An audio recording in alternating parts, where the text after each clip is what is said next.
ไปกันชิละ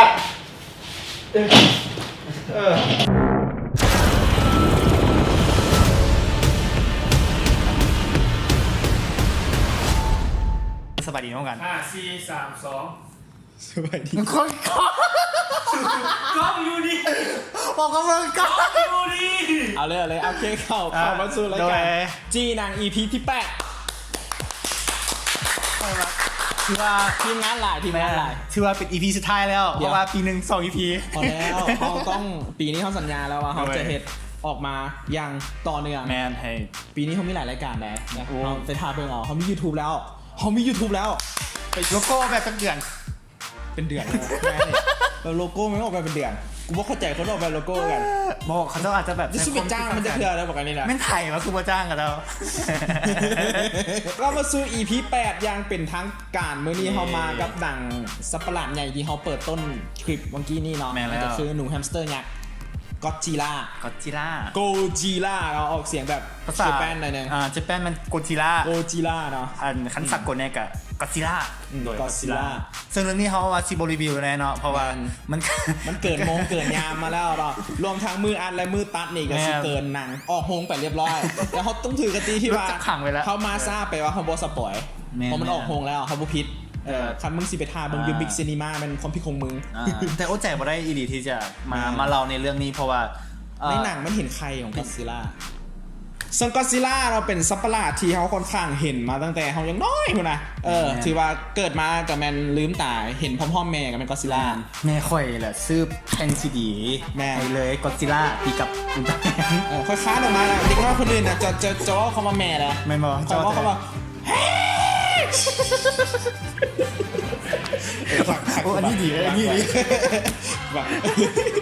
ไอ้บ้ากันกลับมากันซึ่งก็อดซิลล่าเนี่ยมันเคียงคู่กับสังคมญี่ปุ่นในการ์ตูนในหนังในวัฒนธรรมหลายๆอันที่กระเจ้าพยายามให้มันเป็นหนังนะเป็นหนึ่งในซิกเนเจอร์ของญี่ปุ่นมันคล้ายๆคิงคองนะรีเมคแล้วรีเมคอีกก็อดซิลล่าก็เช่นเดียวกันรีเมคแล้วรีเมคอีกซึ่งเป็นหนังที่เกี่ยวกับสัตว์ประหลาดเลยแต่ว่าครั้งนี้จะมายิ่งใหญ่เลยนึงก็คือการรวมจักรวาลเลยนี่อย่างประมาณนี้เป็นจักรวาลของทาง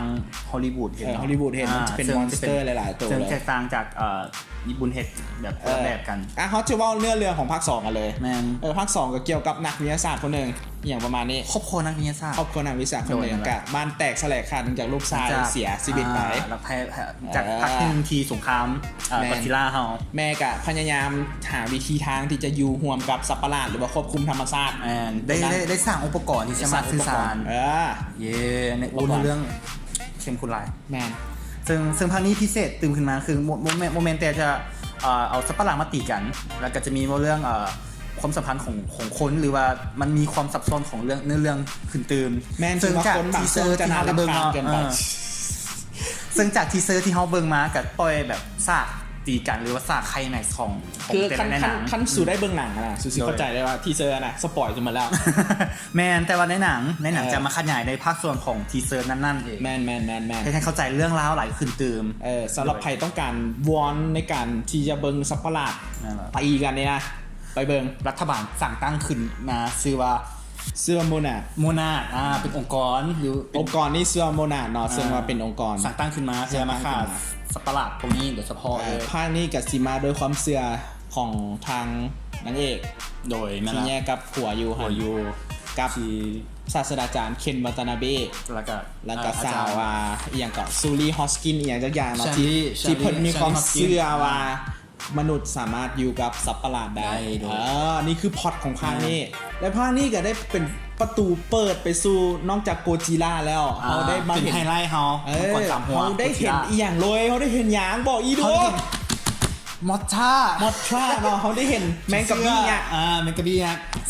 ยักษ์ซึ่งเจ้าขนาดน้ำว่าเป็น Queen of Monster เนาะซึ่งมาแรกๆนี่นะฮักคุคิมุงมิงห้องจะไหนก่อนเจ๊นะฮะบอกไปถึงว่าเสียงมอทราห้องตัวไหนมันห้องไหนวะสุเอาเครื่องคนแต่ว่า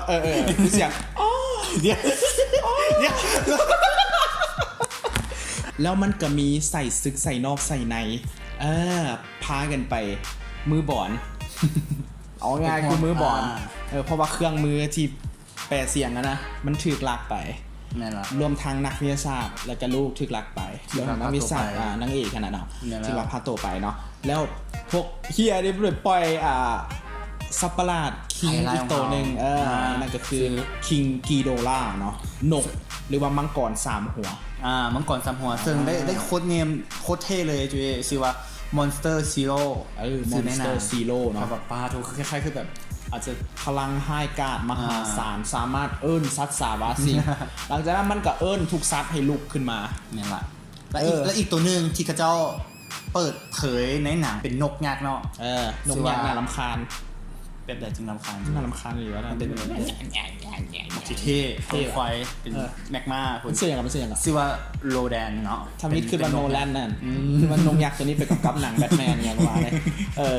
หากับให้ดังเคิงมาตัวนี้ไป ทั้งหมดในภาคนี้ก็มีอีกสัตว์อื่นๆเนาะที่เปิดเผยมา จะโผล่มาเรื่อยๆประมาณลักๆอ่ะตื่นมา3-4 ตัวในเรื่องนั้น เรื่องราวหลายๆเรื่องกับไปที่ต่างเรา โดยไม่ละ พูดบอกได้แค่ว่าไผ่มักแบบหนังตีกัน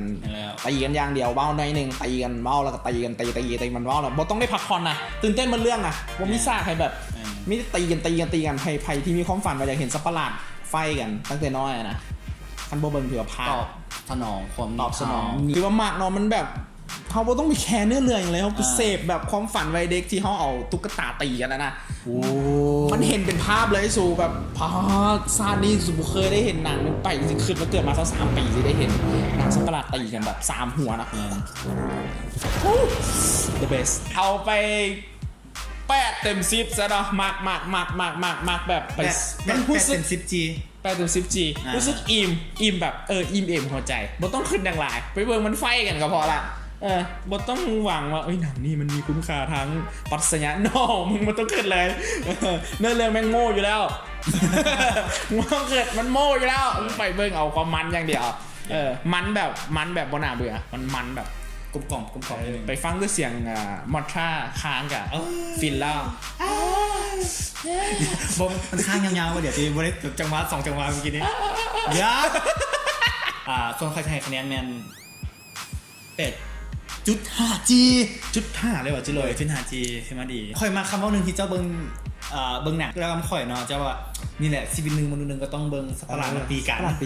บ่ต้องการอะไรแค่แบบมาผ่อนคลายสมองมาเบิ้งฟีลคล้ายๆเขาได้เห็นโลกแตกมันในหนังปี2012นะหนัง2012ประมาณนั่นแหละชีวิตหนึ่งพอเห็นโลกแตกสิล่ะซึ่งก็ซิล่าภาคนี้ต้องยอมรับว่าเสียงแตกอีหลีเพราะว่าครึ่งนึงคือซ้างไปเลยสายเสพเนื้อเรื่องจะซ้ำไปเลยสายเสพแบบชีวิตหนึ่งจะเห็นสับหลังดีกันมักไปเลยก็คอยอยู่กลางๆไปมักสั่งทางเคยเป็นคนที่เสพเนื้อเรื่องก็ได้เสพเรื่องนี้ก็ได้เค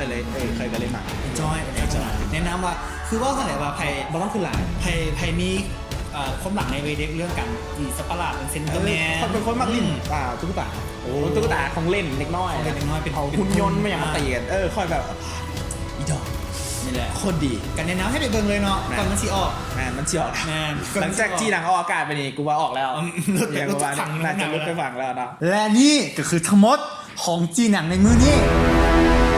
EP 8แล้วEP 9ตามมาติดๆแล้วก็ EP สุดท้ายแล้วเดี๋ยวนี้ please กดติดตามเขาได้เนาะYouTube แล้วก็ Facebook เขากดไลค์ได้แล้วก็กดไลค์ได้คันมากอยู่ที่เพจจีหนังคันมากก็กดแชร์แน่อยากตีชมตีด่าเขาก็ได้คอมเมนต์ได้เลยด่าได้แต่อย่าแหงคือข้อมูลมันคือบัวอะไรบักฮานี่มึงเอาอย่างมาเล่าสิกูฟังนั่นแหละประเด็นกูก็คือส่วนแหละจากบุ้ยไผ่พูดมันดอกเรื่องโลกไว้นี่นะเพราะมันนักวิจารณ์หนังมืออาชีพที่จะไปให้ใน Rotten Tomato ได้กูแค่มาเล่ากูฟังความรู้สึกของการเบิ่งหนังในแต่ละมื้อแค่คนมาเบิ่งหนังเนาะคนมาเบิ่งหนังสำหรับมื้อนี้ข้าพเจ้าทวิศัพท์คำภูมิหรือว่าโจอี้คนรอหน้าตาดีเสียงใสบ่เคยบอกชื่อตัวเองจักเทื่อเลยนี่และข้าพเจ้าจิโรยสวิสเซอร์ของภาษาลืมฝาก YouTube ลืมฝาก YouTube ลืมเข้าไปใน G เนาะChannel G ฝากต้นแล้ว JWE แล้วก็ Channel บ่มี S เด้อ Channel บ่มี S เข้าไปจะเป็นโลโก้ตัวจัดจ้องนะฮู้เลยว่าเป็นเพจเป็นของคนลาวอย่าลืมไปกดซับบได้ซ้ำยังเป็นคนลาวซ้ำยังกูรอซับในด้วยความรอของพวกข่อย2 คนเข้าใจป่ะจะหู้อยู่โซซิกแพคเลยว่าที่ว่าเขาชื่อสมมุติตอนนี้เขามีเท่าไหร่ก่อน11 Subscribe เขาจะหายไปเลยโอเคบ๊ายบายบ๊ายบายเจอกันใน EP ต่อไปจีหนัง มือเฮ็ดหยังมือเฮ็ด